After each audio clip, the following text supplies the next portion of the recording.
scríobh chuirde, mi sé bear Ronan agus ar lábir aintach seo, tá mé cinál cracailte tíonar cin ar mé dhéabgadí seo. Bhfuil a casóran faoi an leilin Árainn seo, Árainn, is scríobh mé bliant chuin, Fágáil Árainn. Hi there, I'm by Ronan. Going to do something I've never done before, and it's inspired by this beautiful sunny day.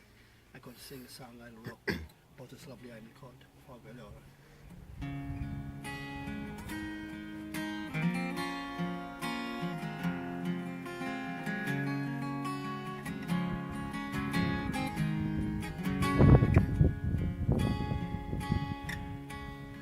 I'm sure mocht is brown má chrí go dtí an tír mhór tháinig níonainte bí.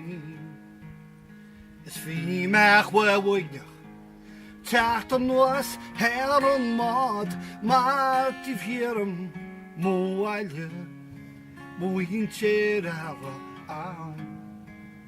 Is beig an dom ímacht le mo hílóide mach go lan a rééis ó le fága Nís réim an le fánót is hóig mé mo bhála is coppla beag is hiol mé go gaile as Árainn inné.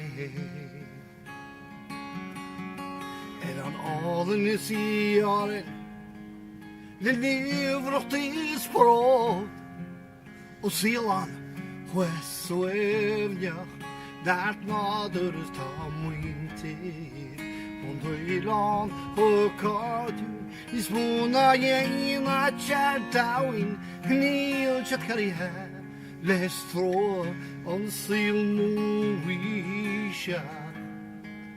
Tásúil am go bhána sé mar sin go deo Naáiltar an cealtú an Árainn Tá beo mar sin seas le chéire Spíoch muid cúra mo dí an go Árainn cúiséad don damhnú í seo.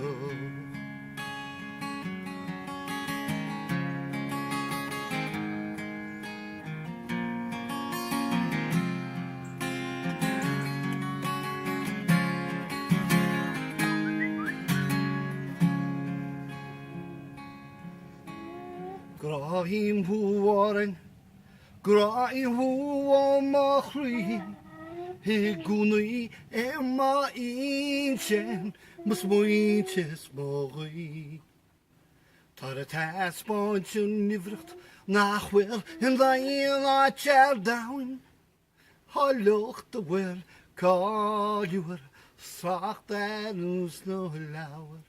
Tá mórrála do spéir, tá mórrála do hód, i ngórála seanarge, ag bheile sé do charge.